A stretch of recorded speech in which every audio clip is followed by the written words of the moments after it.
This is Austin Gardner, and I want to welcome you to the World Evangelism Podcast. This is a special edition.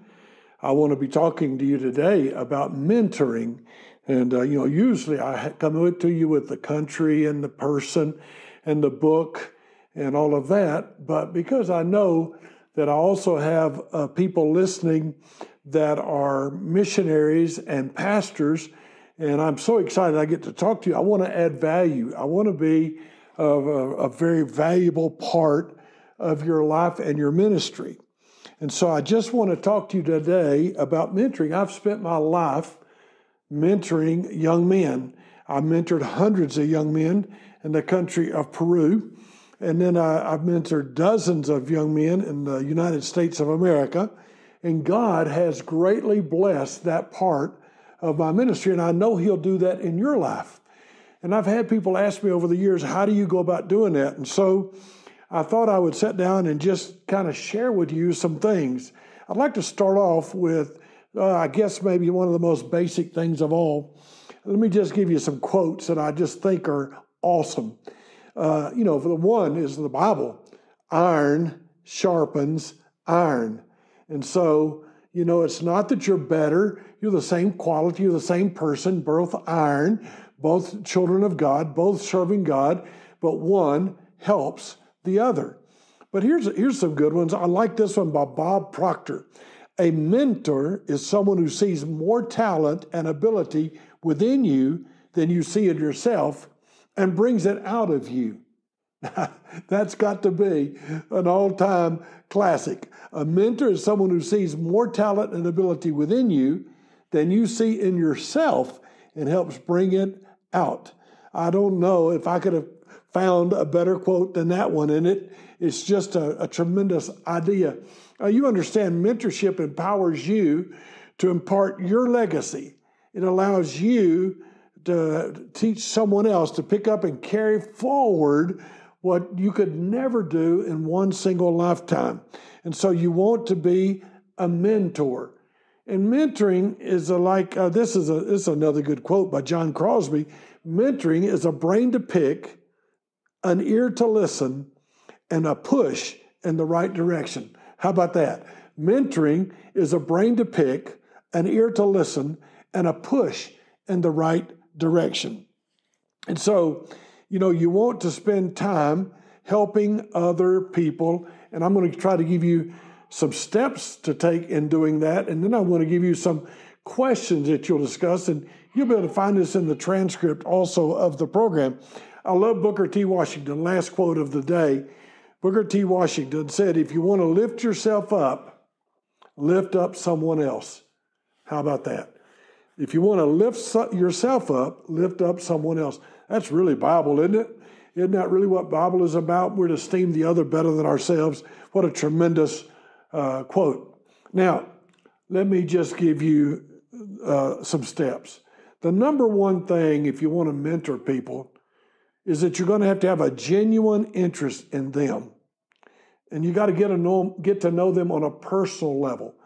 Now, I'm really talking to pastors and missionaries, but this works in business also. It's not really just about teaching trade secrets. It's about caring about the person.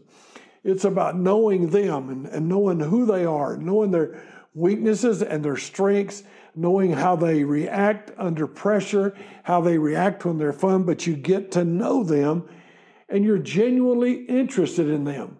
Now that brings the quote up to mind. We don't use people. We don't use people to build our ministry. We don't use people to build our business. We use our ministry to build people. We use our business to build people. In other words, it's the opposite. We're not users, we're givers. We're not taking advantage, we're trying to help others. Now, if you're going to mentor, what you're going to have to do, what you're going to have to work on, is you're going to have to build trust. And you do that by being transparent. Now, I will just tell you, being transparent is vulnerable. Makes you vulnerable. It lets people see you as you really are. It lets them pick up on your flaws. I heard a long time ago a famous preacher say, don't ever let your church people get to know you because they'll see that you have feet of clay. And then he used the comment, which is, it's a true adage, familiarity breeds contempt. But that's not who we are. And that's not who we want to be. That's not who we are, and that's not who we want to be. If you're going to mentor, it's more like, it's the advanced level of discipleship. This isn't new member stuff. It's Jesus and 12 guys. It's Jesus with life-on-life discipleship, spending time with those men and sharing his life. They saw him on the early morning and the late night when he was rested, when he was tired, and when he was hungry. And don't forget, Jesus was 100% human. He was 100% human.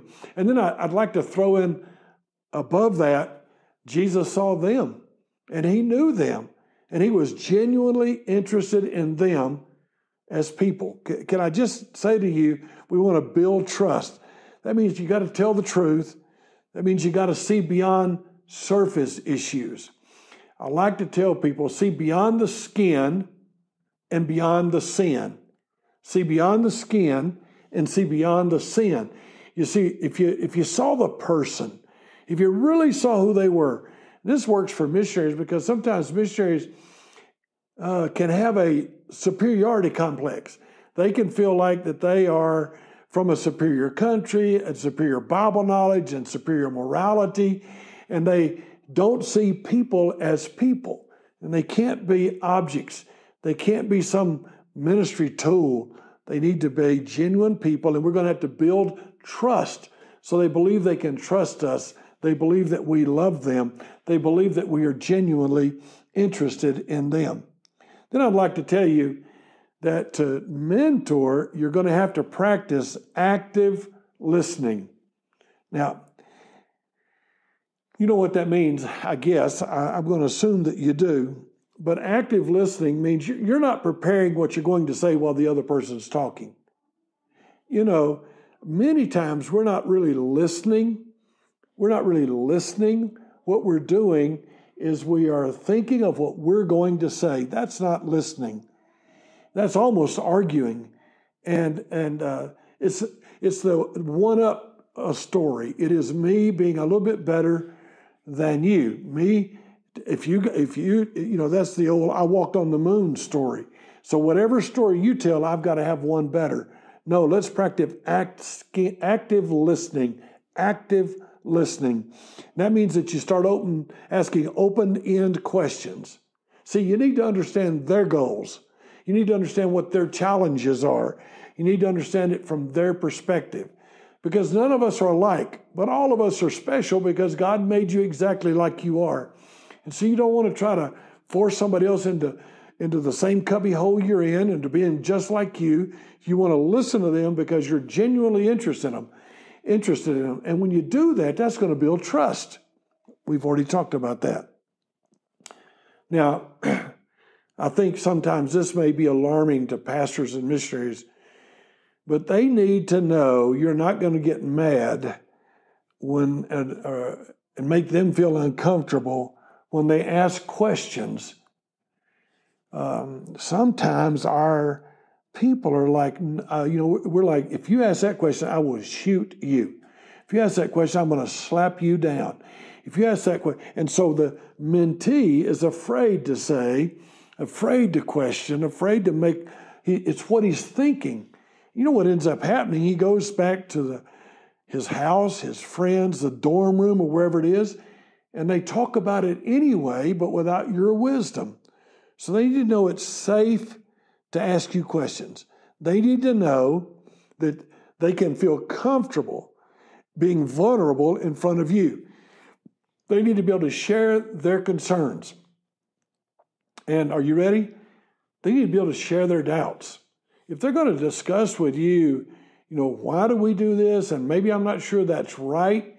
You shouldn't get defensive, but you should lovingly help them. And I'll tell you the truth, they're going to help you grow. They're going to help you understand more what you need to be doing in your life to be the better leader. Because it's a two-way street. It's iron sharpening iron and them helping you. So I would like to ask you to help them always know they can say anything they want to say and ask anything, and you're going to love them when it's over. You're not going to get mad. Now, what's our stand on any issue, gender, homosexuality? Don't fight, don't get angry, abortion, but help them see it and be patient with them. Be patient. And they don't catch things as quickly as you, and they don't understand like you, and they haven't lived the life you've lived, and you're helping them catch up to speed and gain speed and get up to where you are, and they're years behind you, so you're going to be patient with them. You're going to move at the speed of the flock. You remember when Jacob said, if I overdrive them in one day, I'll kill them? You don't want to do that. That's not who you are, and that's not what you're going to do. So,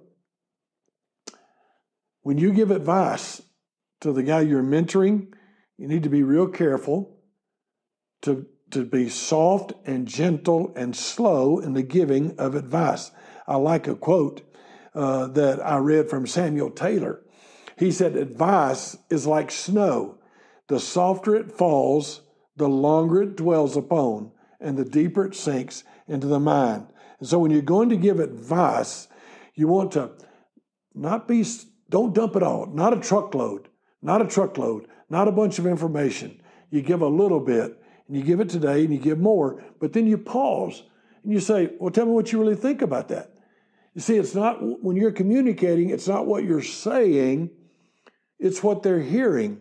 And they don't always hear what you think you're saying. Well, you can say, no, I know what I said. But see, communication's not what I said, it's what they heard. And so we're going to have to work on that with them and help them get that kind of clear and kind of straight in their own mind. Let them share their thoughts. Let them tell you what they think. Now, I think maybe one of the tougher parts of being a mentor is you really got to feel what they feel. You got to understand them. And they're not from our generation. I mean, I come from a very tough generation that followed the even tougher generation. I come from a home where discipline was far different than it is today, and work. I come from a home where I got up every morning and milked a cow at 5:30 in the morning, and I milked the cow when I got home from school. I come from a home where I had to work hard most every day of my life. It taught me a great deal. I am not complaining, but the world today may not be like the world that you grew up in, and so they're going to be different. They're going to think differently, and they're going to need you to be careful to help them and to feel a vulnerability, a caring about them. So you got to learn to feel for them. We didn't deal with pornography in a big way when I was a kid. If you wanted to look at pornography, you didn't flip on a cell phone. There wasn't such a thing. You had to go to a store in a little town where the guy knew your dad. Then you had to walk over to a certain corner of the store, and you had to pull the cover off the magazine. And to be blunt honest with you, I don't know that I ever did that. I only saw pornography when my cousins brought it to family reunions because it was hard to get to. I don't remember homosexuality being anything hardly ever discussed. It's a different world. So feel for them and understand them. Now here comes a strong truth that might help. Ask, don't assume. No assumptions allowed. Ask questions, not assumptions, because everybody's journey is unique. And let curiosity guide you. So you want to ask questions. You need to know their needs. You need to know their perspectives. You need to know their experiences. You need to know where they come from. And so what you want to do is not make assumptions. Now, making assumptions really makes a chump out of both of you because you don't know what their answer is and they don't know, and nobody knows what's going on here because we're jumping to conclusions, and that's something that we don't want to do. Now, I've only got a couple more of these, and I'm going to share some questions with you. But you're going to share your journey, but you're not going to share the glory of your journey. You're going to share the true journey, your personal experiences. You're going to share your successes, but you're going to share your failures. They need to see you as a genuine, real person. Remember, trust. They need to know that you are like them. You remember Jesus was tempted at all points like as we. That's what the Bible said. In other words, Jesus tempted just like I am. Well, he didn't sin, but I do. And I fail. And I'm human. And I mess up. And they need to know that. They learn valuable lessons from that. Charles Spurgeon used to fight strong bouts of depression. He did that so much one time, worried about money, that one of his men brought over a bunch of money and said, I want to leave this over here, these papers that would give you a lot of money to help you if you're in trouble, and it's yours to use. And Spurgeon would not use it and gave it back eventually. But he said, it was a great comfort knowing that you didn't just say it, it was available. It was truly available. So you want to share the journey. I know that because Spurgeon put that in his material. I know that because it's written up and I read it in a book. So share your journey. They learn valuable lessons from watching you and listening to you. And then celebrate achievements. When they raise some support or preach their first message or win the first soul to Christ or read their Bible from cover to cover, when they write their first blog article, when they design their webpage, they need encouragement. They need to be celebrated. Doesn't matter how small the accomplishment is, we all need to be celebrated. Isn't it amazing that you can't play American football without cheerleaders? Isn't that amazing? Big, old, solid, big-sized men need cheerleaders. We all need cheerleaders. I really think one of the main things that God did when he gave me a wife was give me a built-in cheerleader, somebody who would believe in me and somebody who would think highly of me. So I want to challenge you to celebrate with them. Now, my last statement before we go to a few questions you can ask is this. You got to encourage them to step outside of their comfort zone. They got to try new things. Oh, there's a great book called The Dream Giver, and I will try to put a link to that in the notes so you can get The Dream Giver. I love that book because it's about a guy named Ordinary who lived in a town called Familiar, and when the city limit sign was the comfort zone, and to step out and do whatever he was called to do, he had to step outside of his comfort zone. I love that book. It's one of my favorites. I typically read it at least once a year. So here's what you got to do. You got to help them. Now, they can't jump out to the moon at one time, but every time they step out of their comfort zone, maybe it's public prayer, maybe it is a testimony, maybe it is a 5-minute message, maybe it's going soul winning with you and taking their turn to share, but you want to help them step out of their comfort zone. So I've tried to give you a few points and some good quotes. Now, in mentoring, you got to spend a lot of time listening. You remember active listening. And so you got to learn to ask questions that cause them to talk to you. It's not about you talking to them. You're not their teacher. A teacher might stand in front of the class and give information, but you're a mentor and you share life together. Life on life discipleship. So here's a good question. What are your long-term and your short-term goals? Who do you want to be? What is your goal in life? What goals have you set for yourself? Then listen. What steps have you taken working towards those goals? What barriers are hindering you? How could I maybe help you get to the goals that you feel like God has for your life? And so they need to know somebody's coming alongside. In a way, we're kind of working like the Comforter, the Holy Spirit. We are coming alongside to give guidance. We're not the Holy Spirit. That's not what I meant.